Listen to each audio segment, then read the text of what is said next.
día de hoy vamos a presentar un reporte de caso por parte de Medicina Crítica, el cual el equipo está conformado por la doctora Paloma Sandoval, Ernesto Salamanca y Estefanía Reyes.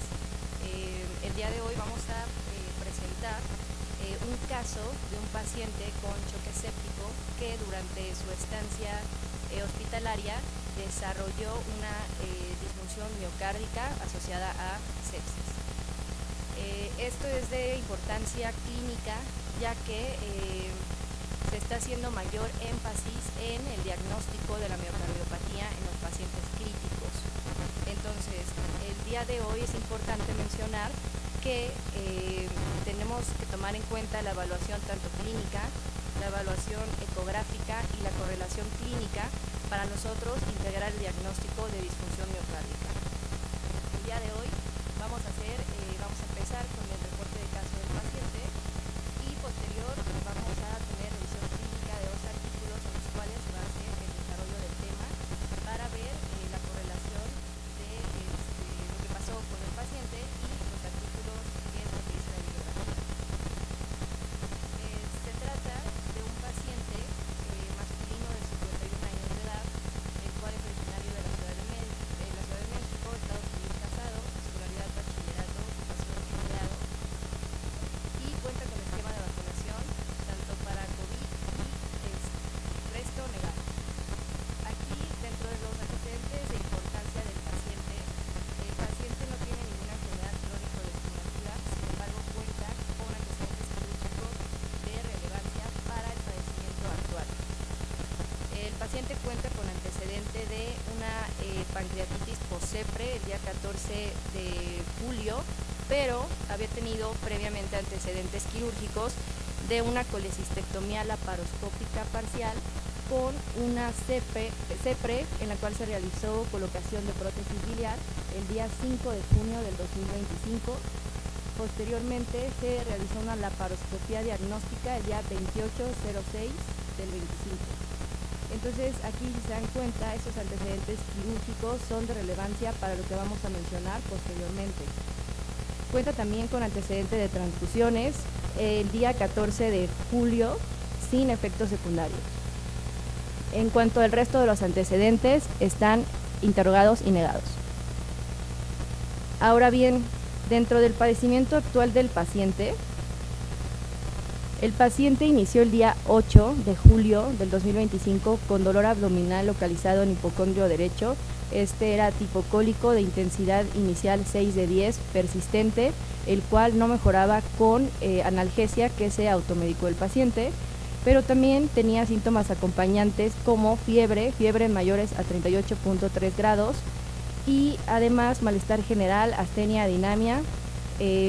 El paciente en ese momento no acudió a ningún hospital, sin embargo, al siguiente día, el 9, el paciente presenta alteración en el estado de alerta, fue encontrado por uno de los familiares.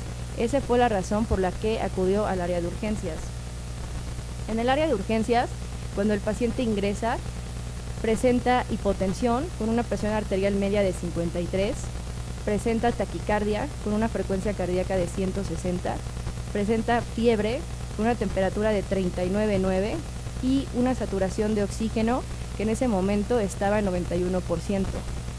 En la exploración física de relevancia neurológico, el paciente estaba con alteración del estado de alerta, estaba somnoliento con un Glasgow de 13 y a nivel hemodinámico el paciente estaba con datos de hipoperfusión tisular. En nuestras ventanas de choque el paciente cumplía con la alteración neurológica, con alteraciones hemodinámicas, como lo que ya mencioné, y en lo renal el paciente estaba con oliguria. En cuanto a la parte tegumentaria, el paciente presentaba extremidades frías, los cuales nosotros podemos integrar que el paciente estaba hipoperfundido.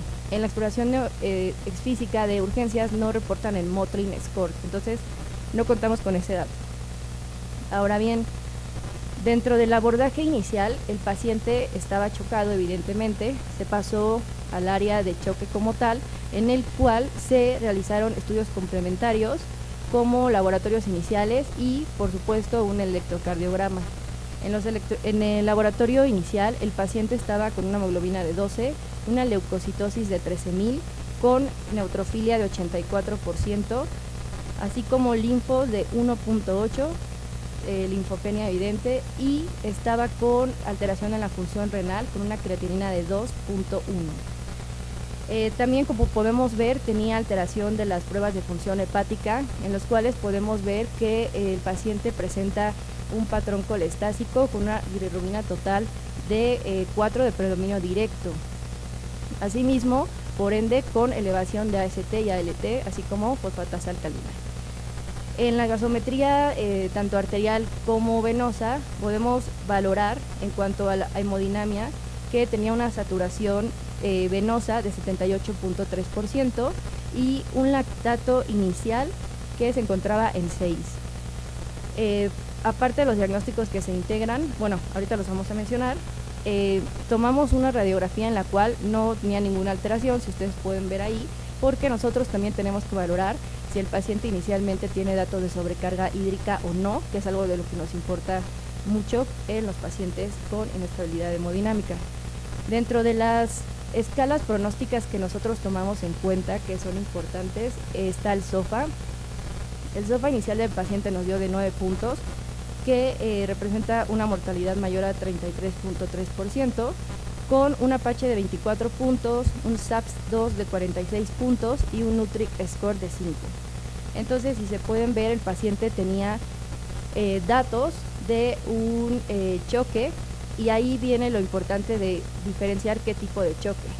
Por la exploración física en la que llevó el paciente, podemos inicialmente tener un diagnóstico probable de un choque distributivo, y tenemos que descartar también o diferenciar otros tipos, por los cuales se realizan los estudios complementarios que pedimos de rutina.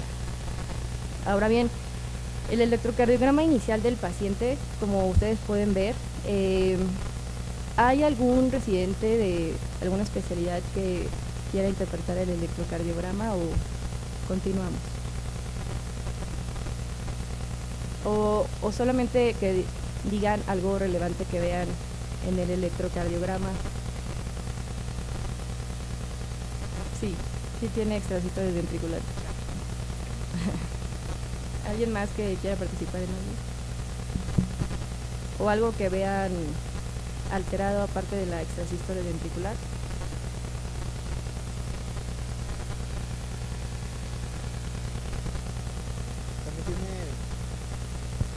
También tiene hipertrofia ventricular. Ahí tendríamos que sacar otros índices para poder confirmar o no si cumple con criterios electrocardiográficos. Bueno, en el electrocardiograma podemos ver que está con ritmo sinusal, con una frecuencia aproximadamente de 100, con un eje normal, no se encuentra desviado a la derecha ni a la izquierda. No se observan alteraciones en la conducción auricular o auriculoventricular. El QRS aparente, bueno, nosotros sí lo contamos, pero en este momento pues, no es rápido, nos dio de 100, en el cual pues igual se encuentra en un rango, y lo único que podemos ver, que es lo que mencionó Toño, es que se observa una activación intraventricular en B1 que termina en una extrasístole ventricular. Ese fue el único hallazgo inicial relevante en este paciente. Pero, ¿por qué lo mencionamos? Porque ahorita vamos a ver cuál fue la evolución. Este electrocardiograma, ¿ustedes le notan alguna diferencia importante respecto al previo?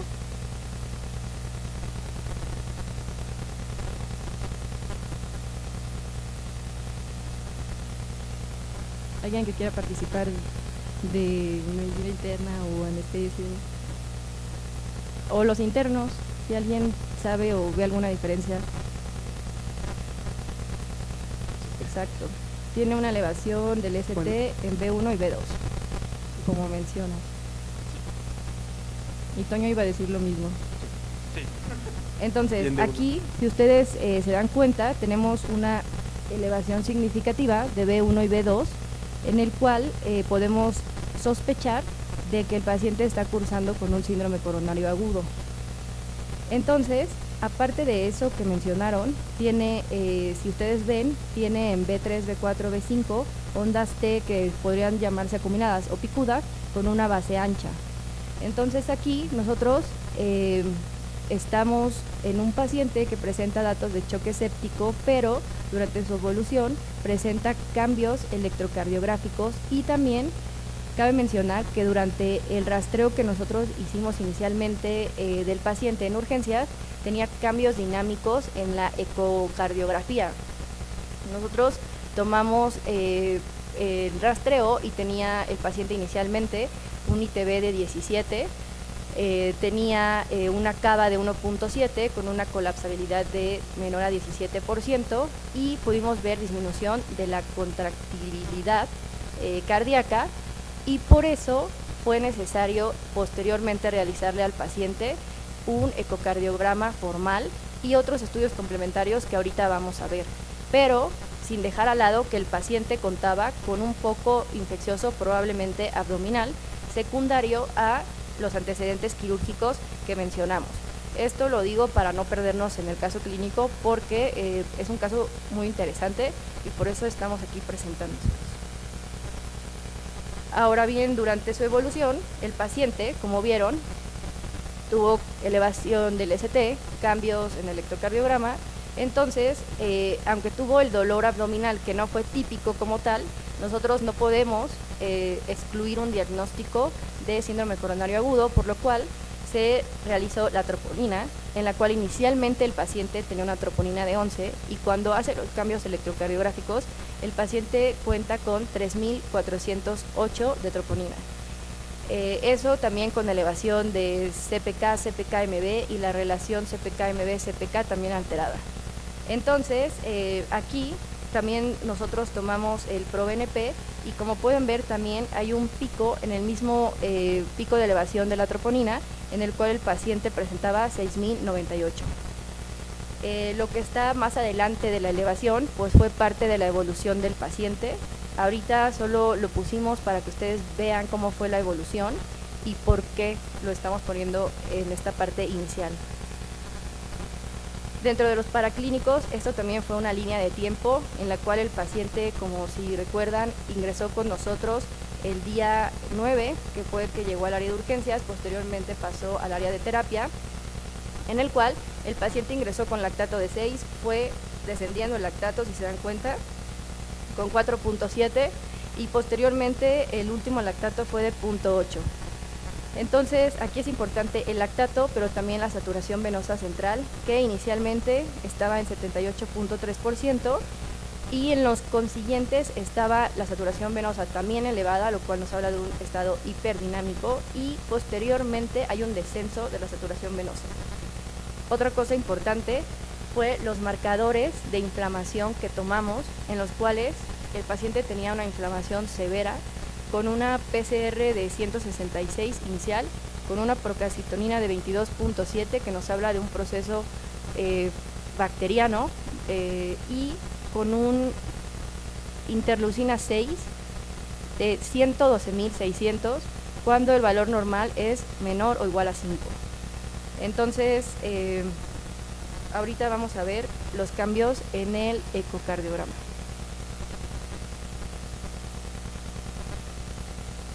Hola, buenas tardes. Cabe mencionar que ya para este punto el paciente ya tenía una reanimación adecuada de acuerdo al protocolo Rose, en el cual estábamos en una fase de optimización. Estamos con líquidos ya bien calculados mediante rastreo ecocardiográfico y también el uso de vasopresores. En esta imagen tenemos un eco inicial con una ventana acústica limitada, y podemos rescatar que es una apical de 3 cámaras, en donde podemos observar del lado derecho que es el septum anterior. Tenemos también la pared posterior del VI y la válvula mitral, así como la aurícula izquierda, en donde en una primera instancia se observa que hay una disminución global de la contractilidad. Valorando la función sistólica del paciente mediante la velocidad integral tiempo, tenemos un integral tiempo de 16 centímetros. Recordar que el valor normal va a ser de 18 a 22, y esto nos da un dato, al menos en este momento, de una disfunción diastólica. Posterior a eso, vamos a integrar algo que se llama el strain, en el cual es proceso de deformación longitudinal global, que nos da en un valor de menos 10. El valor normal del strain es de menor a 18 y tenemos una fracción de eyección de 45%. En el circulito pueden ver ustedes color tanto rojo como color azul. El color azul, es decir, es la parte más afectada, y la parte roja es la parte tanto anterior como inferior. Posterior a eso se hizo algo que se llama diastología, en la cual vamos a valorar la relación EA, vamos a también valorar la relación EE, todo esto mediante un Doppler tisular, y se valoró la función diastólica obteniendo un patrón de relajación pseudonormal que nos da una disfunción diastólica grado 2 con una relación EE de 7.27 y una relación EA de 1.3, los cual hasta el momento con este primer ecocardiograma descartamos choque cardiogénico. El reporte oficial del primer ecocardiograma, que es del día 10, nos da un ventrículo izquierdo con una hipoxinesia generalizada, una fracción sistólica del VI de 45, un strain global de menos 10%, con una PSAP de 35, lo cual al momento es una probabilidad baja de hipertensión pulmonar. Esta es una tabla comparativa en la cual, mediante los hallazgos que tenemos de nuestro paciente y los hallazgos que ya tenemos por laboratorio, podemos hacer que sea una comparación entre un choque cardiogénico y un choque séptico. Por parte de nosotros teníamos una PAM de 53, un gasto cardíaco de 2.9, índice cardíaco de 1.53, con una PVC estimada de 6, una presión capilar de cuña de 10, con resistencias de 1241 dinas y una saturación venosa de 68.3 y el lactato de 12.3. Hasta este momento, a pesar de la reanimación, a pesar de los vasopresores, aún no encontrábamos un adecuado equilibrio en lo mismo.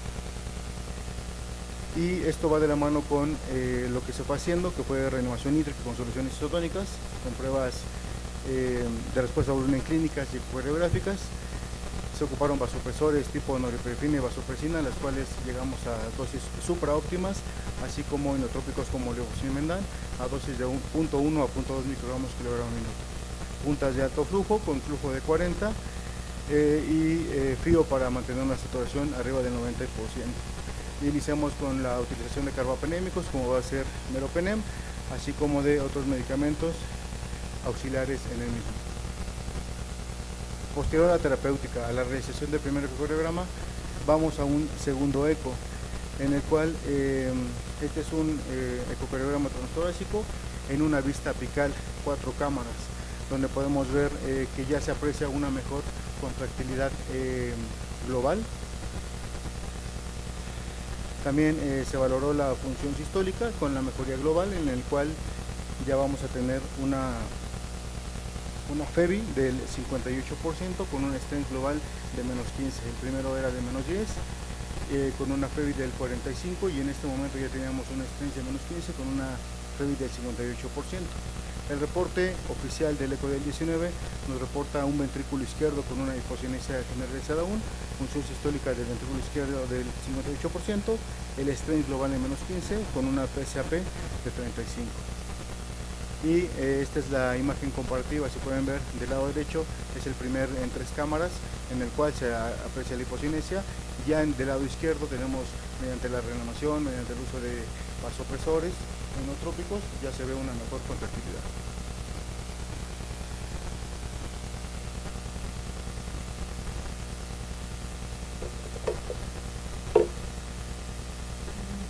Aquí nosotros vamos a colocar la evolución clínica que tuvo el paciente.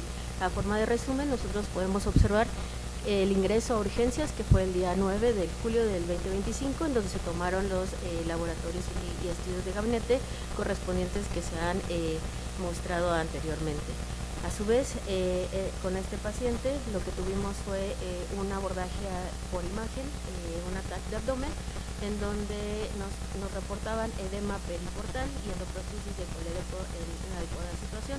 Dada esta situación, nosotros ingresa el paciente a UCI en el transcurso del día, En de nosotros, de acuerdo a los hallazgos de clínica y los reportes ecocardiográficos que se realizaron y cambios en electrocardiogramas, se decide pasar a coronografía y cateterismo cardíaco, en donde se observa una lesión de la distribución del 50% en el tercio proximal sin isquemia, evaluando con fisiología coronaria en reposición. El flujo lento pancoronario. A su vez, se le hizo ingresa a protocolo quirúrgico, en donde se tiene como hallazgo una prótesis biliar migrada y por lo cual se decide el retiro de la misma y extracción de un litro de balón con balón biliar.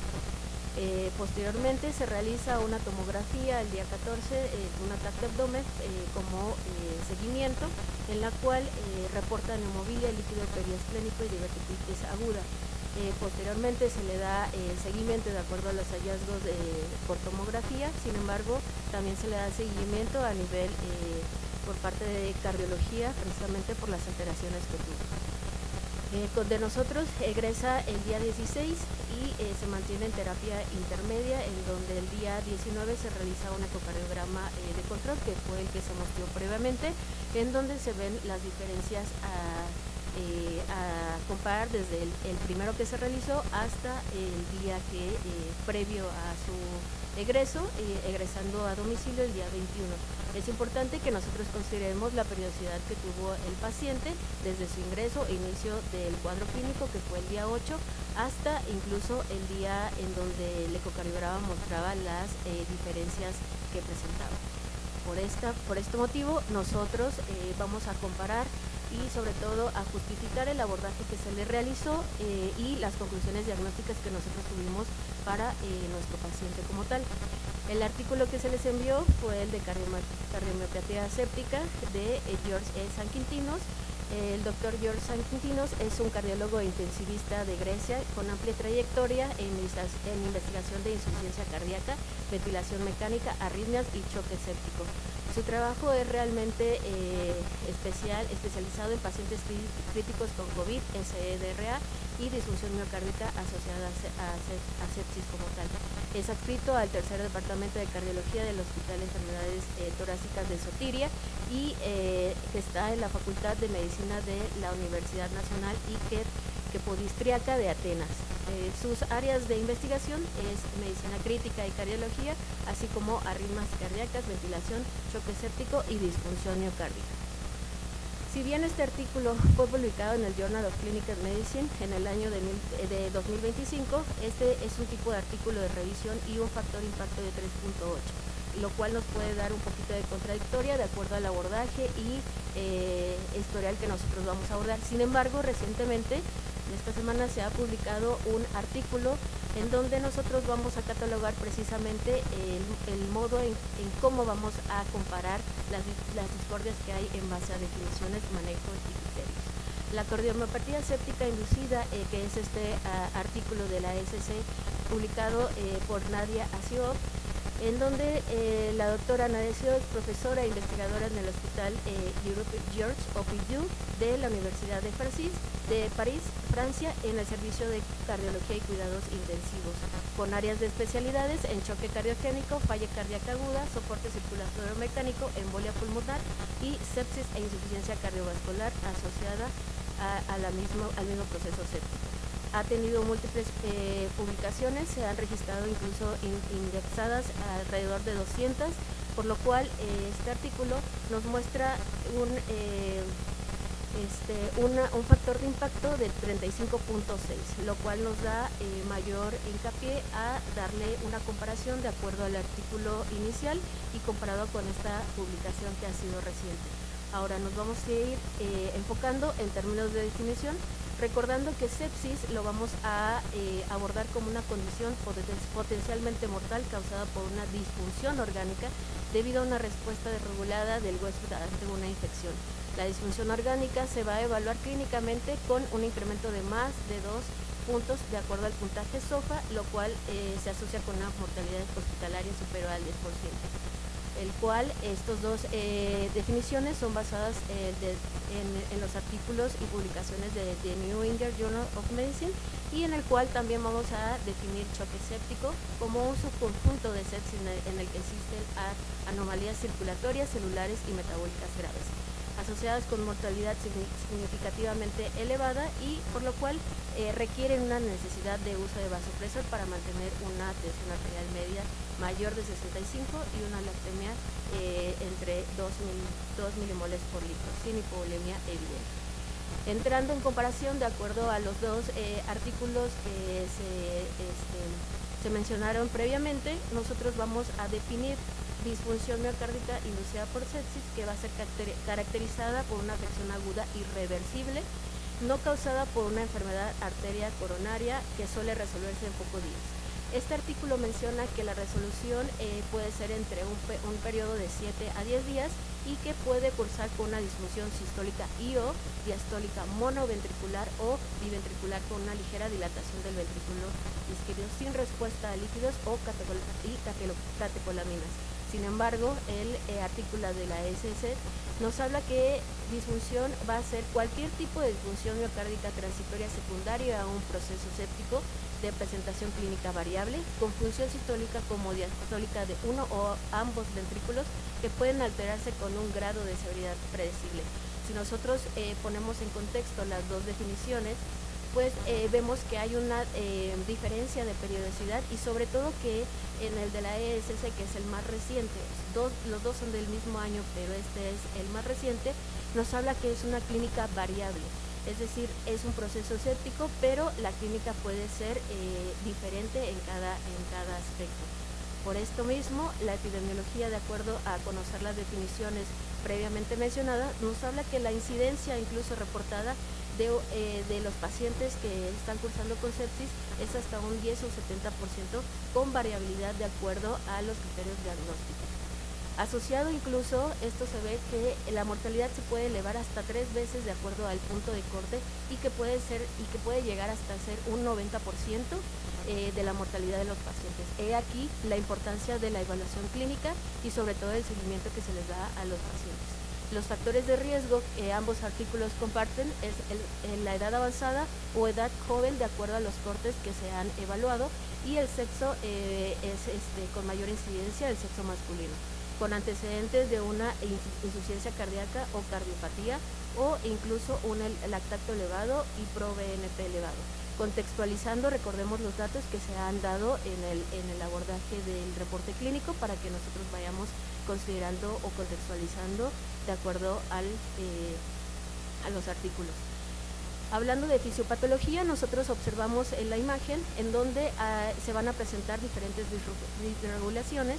A nivel mitocondrial vamos a encontrar una inflamación exacerbada. La pared mitocondrial lo que nos va a exacerbar es una respuesta de los superóxidos, que van a alterar la disfunción por parte del ATP, para que la mitocondria lo que va a hacer es una sinergia de acuerdo a los canales de calcio, en donde se va a ver una disregulación de acuerdo a los canales de CERCA2, y que van a disfuncionar por parte del fosfolamba para esta disregulación de entrada y salida de calcio. A su vez, lo que nosotros podemos ver es que se ve una alteración en la permeabilidad del sarcolema, y esta disregulación va a aumentar incluso o exacerbar este proceso inflamatorio, que es lo que nosotros vamos a tratar de frenar o incluso estabilizar, para que no pueda avanzar más allá de una disregulación, una disfunción mitocondrial, que pueda llegar a alterar incluso esta disfunción ventricular. A su vez, esta homeostasis anormal que se genera por estos canales CERCA y la fosfolamba crea una disregulación de los receptores adrenérgicos, que va a exacerbar nuevamente esta etapa del proceso inflamatorio, y sobre todo a nivel de músculo lo que nos vamos a tener es que altera o disregula la función de la mitocondria, y sobre todo la contractilidad muscular por medio de esa disregulación de calcio que nosotros podemos encontrar como tal. Ahora, Las manifestaciones clínicas que nosotros podemos presentar de acuerdo a esta fisiopatología puede ser una hipotensión resistente, hipoperfusión, disfunción ventricular, arritmias frecuentes o biomarcadores elevados. Esto es muy importante porque contextualizando el caso clínico de nuestro paciente, la hipoperfusión e incluso datos de arritmia o disfunción ventricular se pueden encontrar desde marca desde la hora 0 hasta la hora 24 o traspolando un poco más hasta las 72 horas posterior a su ingreso. Es muy importante que nosotros vayamos entendiendo esta situación porque el curso puede ser reversible en la mayoría de los pacientes e incluso aquí es donde entra en discordia la definición de ambos artículos, en donde forma que puede ser parcial o totalmente reversible en los pacientes, en los cuales de acuerdo a las alteraciones hemodinámicas nosotros podemos tener un patrón de hipotensión persistente pese a una reanimación adecuada y sobre todo la hipoperfusión tisular que nosotros vamos a estar evaluando y las ventanas de choque, ¿no? Si nuestro paciente presenta oliguria, el tiempo de llenado capilar se ha prolongado o incluso la hiperlactatemia persiste o aumenta como tal. Es por esto que nosotros vamos a evaluar los estados hipercinéticos que pueden estar presentes por alto gasto, vasoplegia o incluso hipodinámicos con bajo gasto o vasoconstricción periférica. Es importante que nosotros entendamos esa situación. Las disfunciones cardíacas, precisamente como alteración de arritmias frecuentes o disfunción ventricular, nosotros lo que vamos a tener es que puede estar asociada a un proceso ya sea pulmonar o alguna otra situación. Principalmente, los artículos mencionan que es relevante que si evaluemos si nuestro paciente está cursando con SDRA o está bajo ventilación mecánica invasiva o el proceso séptico como tal está evidenciado. Eso es muy importante que nosotros lo contextualicemos porque, como bien lo mencionaron mis compañeros, evaluar la ventana de choque y el estado de choque nos hace diferenciar qué tipo de choque estamos enfrentando y sobre todo el abordaje terapéutico que nosotros podamos hacer. La arritmia que nosotros podemos encontrar de forma más frecuente es la taquicardia sinusal o incluso fibrilación auricular de nueva aparición. Sin embargo, es importante que nosotros evaluemos cada electrocardiograma y como bien lo mencionaron previamente, no tenían criterios completos para dar un bloqueo o incluso hacer la diferencial de que si está con un síndrome coronario agudo, también ese era el momento indicado de tratar de tratar la causa inicial que está marcada. Los biomarcadores, como bien lo hemos mencionado, la troponina elevada, el ProBNP elevado y los reactantes de fase aguda elevado son lo que nos hace es contextualizar y justificar el estado de inflamación que persiste en nuestro paciente como tal. Ahora, en este recuadro nosotros lo que vamos a ver que es un algoritmo en el cual nosotros podemos evaluar a nuestro paciente de forma inicial.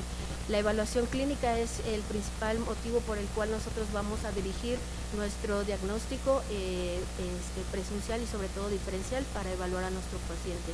Como bien se ha mencionado, evaluar la alteración del estado de alerta o incluso el Motley Score o incluso nada más con el llenado capilar o si tiene alguna repercusión a nivel renal nos va a hablar de datos de hipoperfusión a nivel clínico que nosotros podemos contextualizar.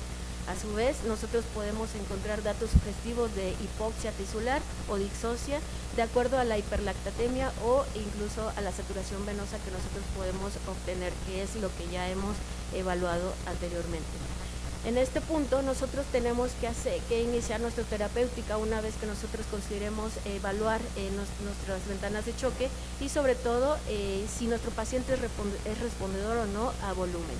Es por esto que nosotros en algún punto evaluamos iniciar la terapéutica con un vasopresor e incluso un coadyuvante precisamente por estar en niveles supraóptimos y evitar los efectos adversos de los mismos. Asimismo, nosotros evaluamos compromiso respiratorio o incluso eventos isquémicos o fases de bajo gasto que nosotros pudiéramos evaluar. Asimismo, una vez que nosotros integramos clínica, evidencia con paraquímicos y gabinete y vemos si nuestro paciente tiene respuesta a volumen de acuerdo a guías de ecocardiograma, nosotros podemos ver y evaluar si nuestro paciente está bajo un compromiso cardiovascular en donde persista una hipotensión, haya o exista taquicardia, arritmias o incluso regurgitación valvular. Es por eso que nosotros, una vez que evaluamos esta respuesta a fluidos, podemos ver si nuestro paciente está en una fase hiperkinética y por lo cual nosotros podamos darle un mejor abordaje. Es por eso que la ecocardiografía surge como uno de los puntos claves en nuestra respuesta a volumen y sobre todo darle un seguimiento seguro a nuestro paciente, en donde nosotros podemos evaluar el ITB y la cava para evaluar estas respuestas como tal. La guía sobre todo nos marca el uso de ecocardiograma para corroborar esta disfunción o lesión que pueda surgir en un inicio secundario a la sepsis o la falla del ventrículo derecho o falla de la falla que se puede presentar como tal. Entonces es por esto que nosotros evaluamos los fenotipos de disfunción miocárdica, en el cual tenemos que entender que existen algunas literaturas marcan 4, en contextualizar podemos agregar un quinto fenotipo en el cual nosotros podemos tener disfunción sistólica biventricular, fenotipo de FEBI preservada pero con disfunción diastólica, el estado hipercinético y la disfunción predominante del ventrículo derecho. Asimismo, la literatura también marca que existe un quinto fenotipo que es una disfunción mixta. Si bien nosotros recordamos con la definición que nosotros tenemos del primer artículo, nos habla que puede ser mono o biventricular, entonces vamos asociando esa situación. Ahora, en esta imagen, lo que nosotros podemos contextualizar y de acuerdo al artículo de la ES, nos habla de la evolución que tuvo un caso clínico reportado precisamente por el artículo, en donde nosotros podemos observar que nos marca del día 0 al día 5. En el día 0 es donde nosotros podemos observar que después de una reanimación adecuada de líquidos y que lo menciona el artículo, hay una, posterior a esta reanimación, hay un hallazgo ecocardiográfico en donde muestra los valores totalmente normales, en donde vemos en el modo A de una vista transgástrica, en donde podemos evaluar que es del límite superior del ventrículo izquierdo se encuentra totalmente normal, y en la ventana B, en donde nosotros tenemos una vista transesofágica, en donde realmente no hay signos de sobrecarga hídrica, que es por lo cual nosotros la ecocardiografía es una de las bases donde nosotros podemos guiar esa respuesta y evitar efectos adversos a una fluidoterapia que ya no se utiliza la agresiva, sino la modulada precisamente por las respuestas a volumen. Nosotros podemos observar precisamente que en la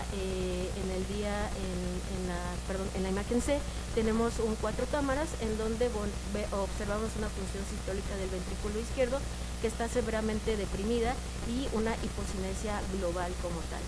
En la imagen D nosotros podemos ver este mismo volumen en donde se traduce un bajo gasto cardíaco, y en la E observamos una vista de 4 cámaras con un Doppler mitral en donde observamos el flujo de llenado con un patrón consistente con presiones de llenado bajas. Si nosotros vamos observando desde un día 0 hasta un día 5, que es a donde vamos, nosotros vemos esa alteración de la disfunción ventricular que ha surgido a partir de un proceso séptico y con afección ventricular como tal. En la vista de la imagen que podemos observar en la letra F, vemos una vista transgástrica de eje corto del ventrículo izquierdo, en donde nosotros podemos evaluar que mantiene el BD tamaños normales y que incluso no hay datos o signos de disfunción. Y en la imagen que nosotros podemos observar hasta la H, incluso la función sistólica del ventrículo izquierdo recupera los valores normales y la contractilidad global es adecuada. Para el día, los últimos días, el día 14, nosotros observamos incluso la imagen J, que es un Doppler mitral, en donde observamos que el flujo está normalizado y las presiones de llenado son restauradas. lo que quiere decir que durante estos criterios ecocardiográficos que se han mencionado, contextualizando o traspolándolo al caso clínico, observamos que esta disfunción puede darse desde las primeras 0 a 24, incluso 72 horas, pero que de acuerdo al tiempo que tiene una mejoría, nos vamos hasta el día incluso 10 a 14, en donde tenemos una reversibilidad de esta afección inducida por sepsis. Es por esto que, de acuerdo a la cuarta definición de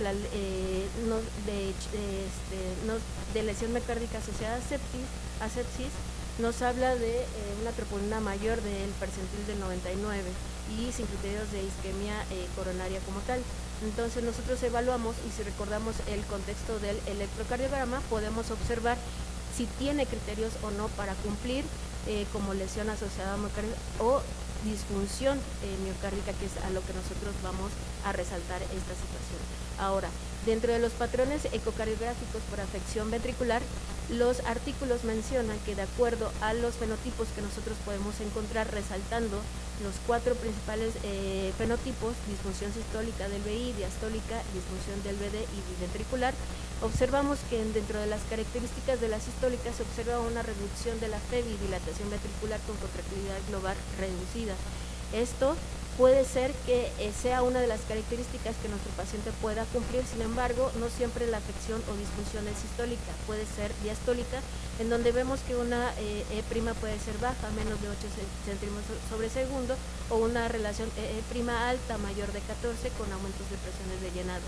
La disfunción del ventrículo derecho incluso nos habla de un strain del VD o TAPSE menor de 16 con dilatación del ventrículo derecho, y si nosotros nos vamos a un fenotipo biventricular, nos habla de un compromiso simultáneo, es decir, tanto del ventrículo izquierdo como del ventrículo derecho. Es importante que nosotros evaluemos con los factores previamente mencionados, sobre todo por la alta mortalidad que conlleva esta disfunción miocárdica asociada a sepsis como tal. Estos artículos precisamente nos hacen llegar a una discusión importante y relevante asociada a nuestro caso clínico, sobre todo porque llegamos a la discusión de que la disfunción miocárdica por sepsis se caracteriza por ser transitoria y reversible, mediada por citocinas proinflamatorias, disfunción mitocondrial y alteraciones microcirculatorias que conducen a una depresión miocárdica. La clave del diagnóstico, y que vamos a resaltar, es integrar la clínica, el perfil hemodinámico y la ecocardiografía seriada para guiar la remisión y evitar tanto la infra como la sobrecarga de volumen. A nivel de discusión, nosotros contextualizamos nuestra conclusión, en donde al valorar el caso clínico y justificándolo con bibliografía reciente, este caso nos ilustra cómo la ecocardiografía en tiempo real no solo confirma la disfunción miocárdica inducida por sepsis, sino que también orienta el tratamiento y ayuda a excluir causas de choque. Recalcamos la importancia de la formación ecocardiográfica en residentes y la necesidad de un abordaje multidisciplinario para optimizar el pronóstico de estos pacientes.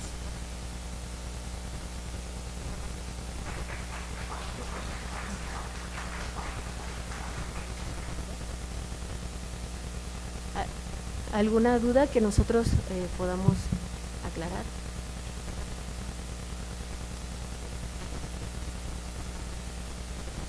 Yo tengo una duda, ¿por qué se transfundió?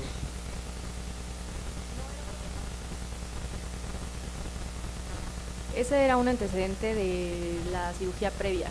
Como había tenido 2 cirugías de CEPRE y la paroscopía, se hizo una transfusión, pero no tenemos más datos de por qué o cuánto tenía de hemoglobina, solo que no presentó ningún efecto secundario. Gracias.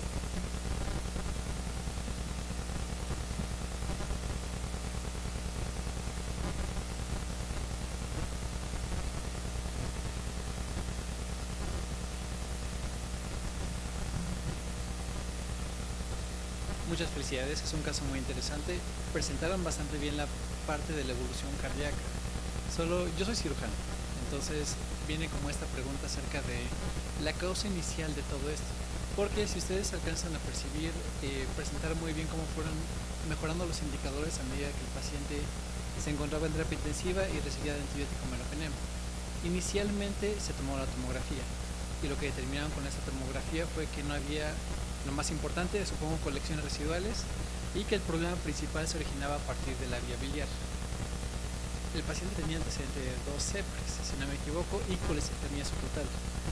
Entonces, la pregunta importante para mí sería, si ustedes determinaron que el foco séptico se encontraba hacia la vía biliar, ¿por qué tardaron más de 6 días en considerar la sepre como manejo definitivo del problema infeccioso que tenían?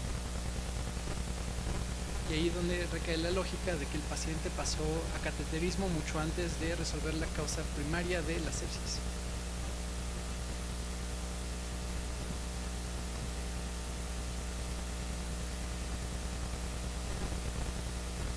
El paciente se encontraba con inestabilidad hemodinámica durante esos 6 días. Entonces, estaba con un aporte de vasopresor, estábamos con la reanimación, motivo por el cual, de acuerdo a escalas pronósticas, no era adecuado aún que pasara al procedimiento quirúrgico. Es por eso que se tomó ese tiempo. Cabe recalcar que durante esos 6 días el paciente presentó deterioro de la función cardíaca. En este caso, ¿qué es lo que puede deteriorar más al paciente? Pues sería lo cardíaco. Por eso es que se pasó al cateterismo de primera instancia.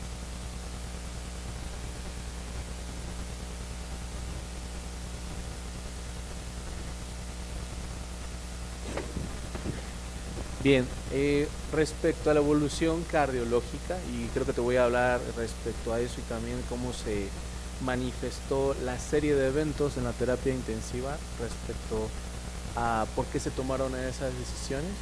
Lo primero fue la elevación persistente. Elevación persistente quiere decir una elevación del ST significativa, como lo ilustraron, de más de 30 minutos en estado de choque y con una sintomatología que pudiera ser un equivalente anginoso.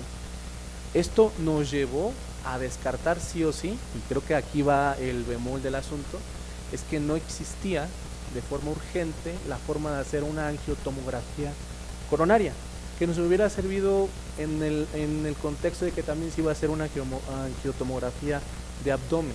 Entonces, al no existir una angiotomografía coronaria, ¿sí? Porque se lo tenían que llevar a otro hospital, y esto es bien sabido, no se hace acá, se lo tenían que llevar a otro hospital en 2 días, había probable miocardio que pudiéramos rescatar o salvar de forma emergente, porque desde ese punto de vista, tiempo es miocardio y una elevación persistente del ST, hasta no demostrar lo contrario, con un gasto cardíaco bajo, con un ITB totalmente, vamos a llamarlo de esta forma, estaba refractario al tratamiento, teníamos que ver la anatomía coronaria, sí o sí, porque si se dan cuenta, lo que nos dice la definición de miocardiopatía por sepsis o disfunción miocárdica por sepsis, es que tenemos que descartar que no se trate por enfermedad arterial coronaria, ¿sí? Entonces, la urgencia nos afanó a que tuviéramos que descartar que no hubiera en esas arterias coronarias una lesión que estuviera comprometiendo el flujo de oxígeno hacia regiones del miocardio que ya se estaba, que estaba disfuncionando un poco más. Entonces, eso fue la urgencia de lo cardiológico. Descartamos nuestra emergencia, porque era una emergencia prácticamente. Entonces, el equipo que le tocaba hacer lo quirúrgico, el equipo que le tocaba hacer propiamente lo abdominal, llevó a cabo una toma de decisiones que creo que a su criterio fue lo ideal. Iniciar con antibióticos, empezar a tener un estudio de imagen en el que tuviera mayor permisibilidad de saber qué es lo que iba a entrar a hacer a esos conductos biliares. Creo que fue una toma de decisiones consensada entre ambas partes, ¿sí? Entonces, creo que eso fue el algoritmo de cómo se completó lo cardiológico y el algoritmo de cómo se completó también lo abdominal, ¿sí? Pero esa fue la urgencia técnica y también literal de por qué se vieron en una angiotomografía, en una angiografía coronaria invasiva, el hecho de que no existiera la opción de hacerlo por una angiotomografía coronaria. Era emergente descartar que no se hiciera una lesión, que probablemente después hubiéramos dicho, ¿saben qué? Sí tenía una lesión del 99% trombótica y que probablemente ya perdimos todo el tejido miocárdico de la descendente anterior, por ejemplo, porque la elevación persistente era en B1 y en B2, y esa elevación duró más de aproximadamente 4 horas, hasta que se llevó a cateterismo, se vio que tenía una lesión del 50% en la descendente anterior, el tercio medio, que funcionalmente el FFR es lo que nos traduce o es lo que nos explica, no hay sustrato isquémico. Entonces, esto es una pura disfunción miocárdica por sepsis. Ese fue técnicamente el algoritmo.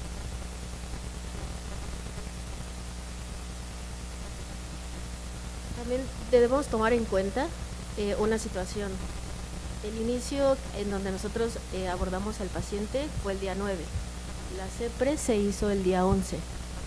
Bajo la inestabilidad hemodinámica que tiene, si bien no es un criterio de exclusión para hacer un procedimiento quirúrgico, porque en otras unidades incluso se hace la comparativa de un equipo multidisciplinario en donde se pueda realizar un abordaje precisamente tanto de medicina crítica, anestesia, cirugía, para evaluar precisamente los pacientes que cursan con una emergencia quirúrgica en ese momento.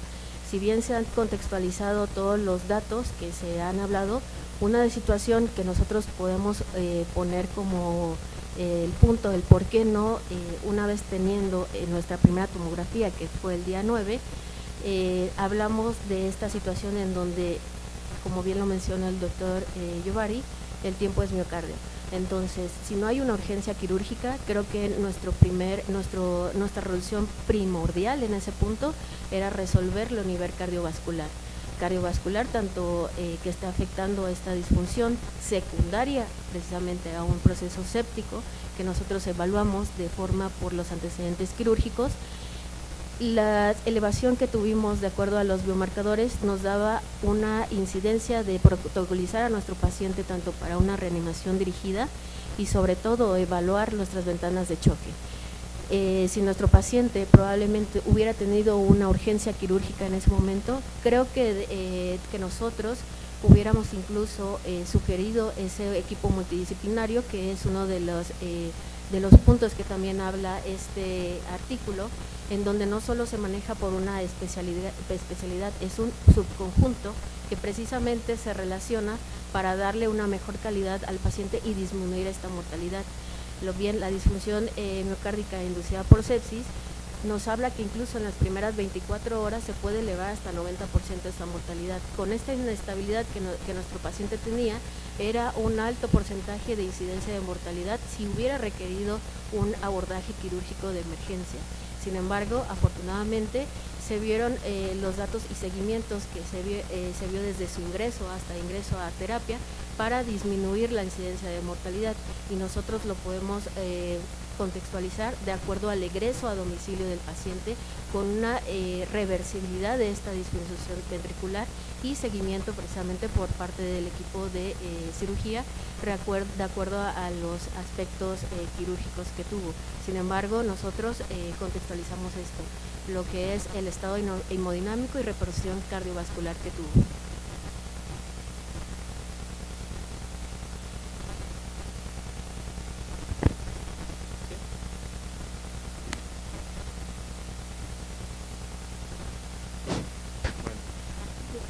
Muy buenas tardes. Antes que nada, obviamente como parte del grupo, pues felicitarlos, sobre todo por la participación activa de los médicos residentes y fundamentalmente el cómo abordaron el caso.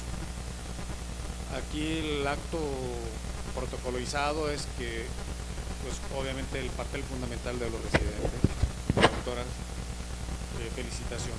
Y el número 2, quisiera mencionar, ¿no?, lo que habíamos comentado en corto, que realmente la evolución de un choque séptico es progresivo, y lo que yo les preguntaba, ¿no? Tal vez si estuviera aquí un personaje tan importante como Jean-Laurent Vincent, les diría, es que todo esto afecta a todos los órganos, y de acuerdo a cómo van pasando los tiempos, pues obviamente vamos tomando un poquito de conciencia acerca de los órganos afectados.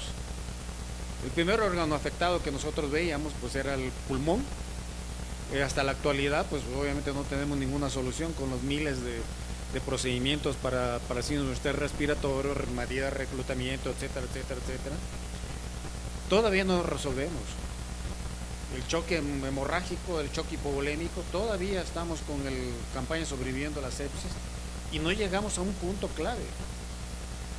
Los que les comentaba yo en el aspecto de que cómo afecta la microcirculación, es lo mismo que pasa a nivel de corazón, pasa a nivel de hígado, hepatitis isquémica, pasa a nivel de tubo digestivo, translocación bacteriana, pasa lo que estamos observando en la actualidad y que ustedes describen perfectamente bien, alteraciones mentales, que es el que está saliendo ahorita en mayor cantidad de artículos, que hay la microcirculación y sobre todo el endotelio afectado a nivel cerebral, pues obviamente tiene eso. Entonces realmente es una enfermedad multisistémica. ¿Cuál es el que nos va a decir en un momento determinado? La mortalidad y mortalidad, ya los mencionaron ustedes, ¿no? Si vemos que este paciente tenía una disfunción miocárdica, pues obviamente si no se le hubiera hecho nada, absolutamente no le hubieran hecho nada al grupo como tal, de verdad que se hubiera muerto.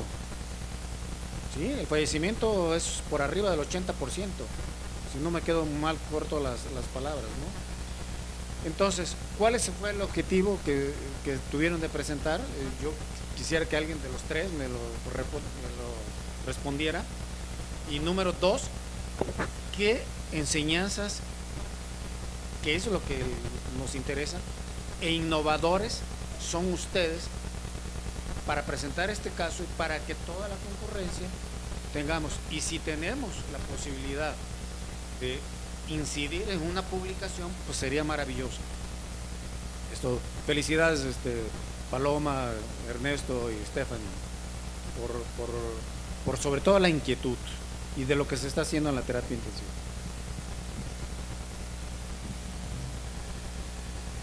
Bueno, creo que una de las relevancias clínicas de haber presentado este caso y que tenemos que tomar en cuenta como residentes todos es la formación ecocardiográfica para integrar diagnósticos, porque eso nos da, podemos obtener variables hemodinámicas. Y una de las importancias de recibir a un paciente y poder integrar un diagnóstico es justo con esas herramientas en las cuales nosotros mediante fórmulas, obviamente hacemos el rastreo y mediante fórmulas podemos obtener todas las variables que ya mencionamos, en las cuales hasta podemos calcular resistencias vasculares sistémicas, índice cardíaco, gasto cardíaco, podemos sacar ITB, podemos sacar todas las para ver si el paciente tiene con disfunción diastólica o no, y con esas variables ver qué tipo de choque tiene el paciente. Porque si se dan cuenta, recibir un paciente no es fácil integrar un diagnóstico, en ocasiones no es todo como en los libros, y se tiene que hacer la diferencia del choque indiferenciado, que me imagino que también ya lo han escuchado, en el cual nosotros con estas herramientas podemos llegar a qué tipo de choque tiene el paciente, si es un choque hipovolémico, séptico, obstructivo o cardiogénico. Entonces, a partir de ahí, nosotros con toda la seguridad, ya habiendo hecho todo estudios complementarios, podemos dar el manejo ideal para el paciente. Entonces, creo que una de las herramientas importantes es, en este caso, que se pudo integrar el diagnóstico del paciente desde que llegó a urgencias y cuando pasó al área de terapia, en el cual, con todos los estudios que ya mencionamos, pudimos integrar el diagnóstico de disfunción miocárdica, la cual todavía es un diagnóstico que, como mencionamos, en muchas ocasiones pasa de manera inadvertida. Entonces, creo que es importante enfocarnos en eso y en la formación médica como residentes para no olvidar y tener claro los diagnósticos diferenciales. No sé si tengan alguna otra pregunta.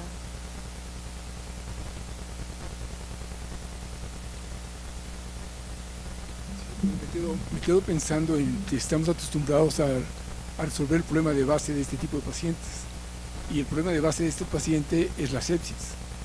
Entonces uno dice, ¿por qué tengo que empezar por las ramas, la tornografía o hacer un cateterismo, si el problema de la sepsis ahí está y es lo que está desencadenando la patología del paciente? Ahora que usted lo presenta, yo lo trato de entender, pero a veces operamos muchos pacientes que tienen falla cardíaca y lo sufren los anestesiólogos y lo sufrimos también los cirujanos en la sala de operaciones. Y son pacientes que salen muy deteriorados, muy graves, pero no llegan a la terapia intensiva. Si batallamos con ellos de una manera totalmente empírica en los pisos o en las terapias intermedias y no llegan a la terapia intensiva. ¿Cómo podemos hacer, o cuál sería la recomendación para que este tipo de abordajes del paciente puedan ser más abiertos que no únicamente por la terapia intensiva?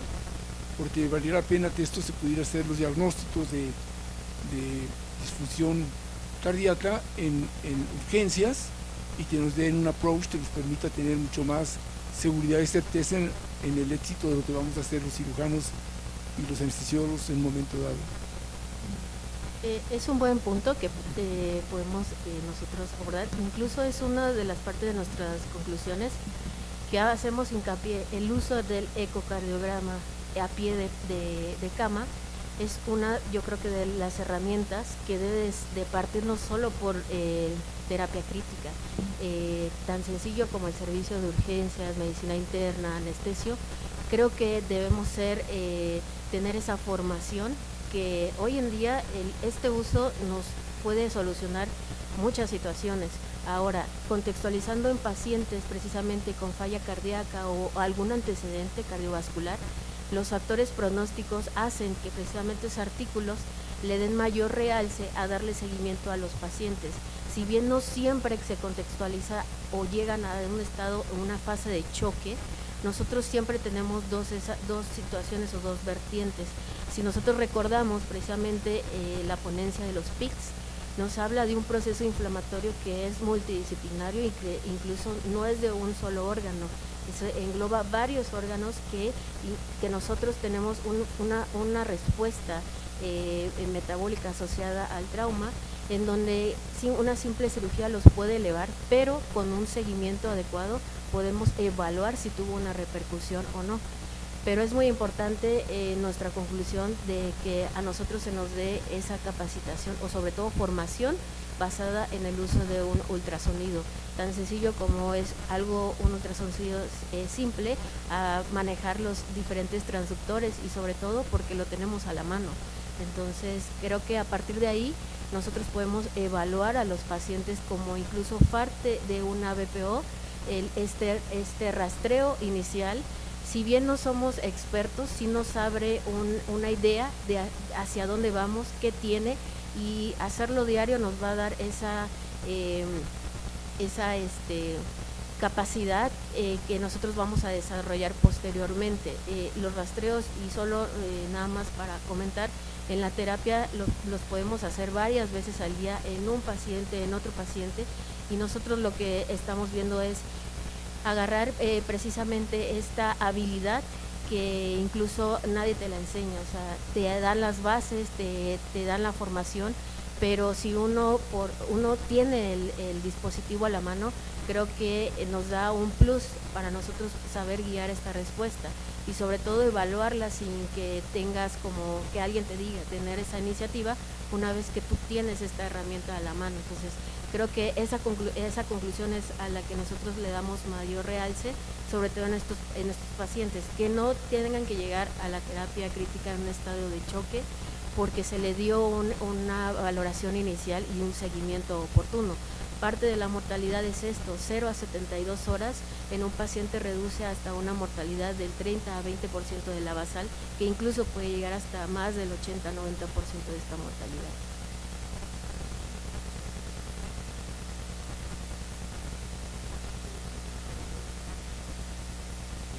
¿Alguien más tiene alguna otra pregunta, duda acerca del caso clínico, acerca de la revisión?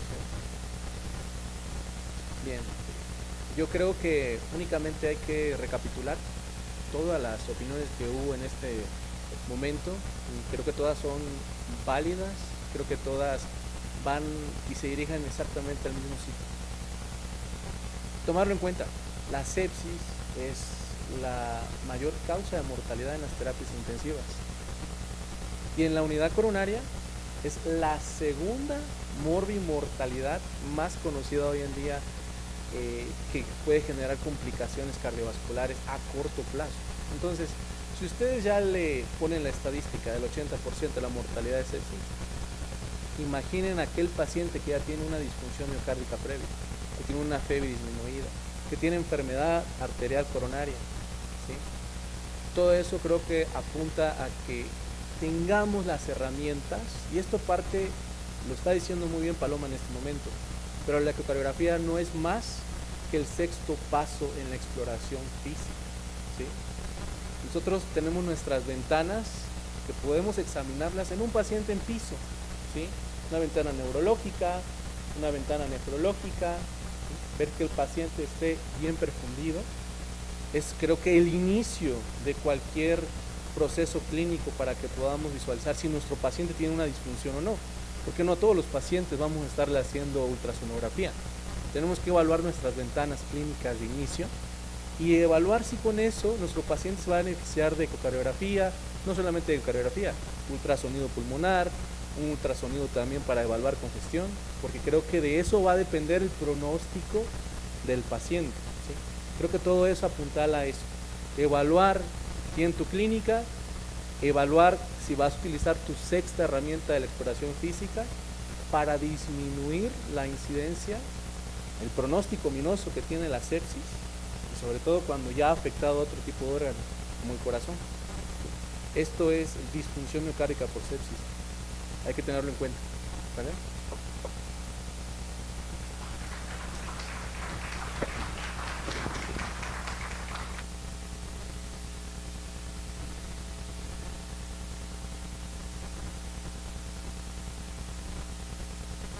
Medicina interna, anestesio, los que están rotando con nosotros, los que actualmente son muy buenos, tienen mucha disposición y claro que vamos siempre de la mano con ellos, ¿no?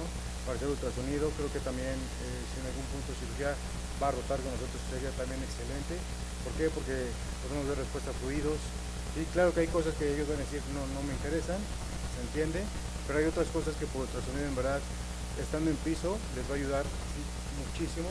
Entonces, pues es la invitación, estando acá el jefe presente, para que puedan rotar con nosotros y se empapen un poquito más de esto.